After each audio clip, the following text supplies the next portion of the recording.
ജാർഖണ്ഡിലെ ആദിവാസികളുടെ അവകാശങ്ങൾക്ക് വേണ്ടി പതിറ്റാണ്ടുകൾ സമരം ചെയ്ത് രക്തസാക്ഷിയായ ഫാദർ സ്റ്റാൻ സ്വാമി സാമൂഹ്യനീതിക്കായുള്ള പോരാട്ടത്തിൽ സമൂഹത്തിന് മഹനീയ മാതൃകയാണെന്ന് പെരിങ്ങാട് കാത്തലിക് അസോസിയേഷൻ സംഘടിപ്പിച്ച 4ാമത് ഫാദർ സ്റ്റാൻ സ്വാമി അനുസ്മരണ സമ്മേളനം ചൂണ്ടിക്കാട്ടി.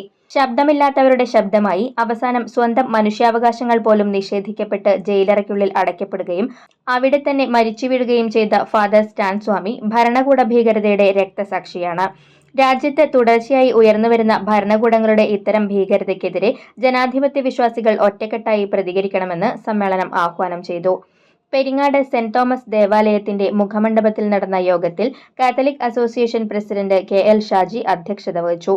മുൻ പ്രസിഡന്റുമാരായ AJ ജോഷി, ജോഷി കൊമ്പൻ എന്നിവർ മുഖ്യ അനുസ്മരണ പ്രഭാഷണങ്ങൾ നടത്തി. Vice president AJ Joy, secretary EA Shibu, treasurer EN Johnson, ഭാരവാഹികളായ ഷൈജു തിരുനെല്ലൂർ, KS ബിജു, ബാബു വടക്കൻ, AL ജസ്റ്റിൻ, PF പീറ്റർ എന്നിവർ സംസാരിച്ചു.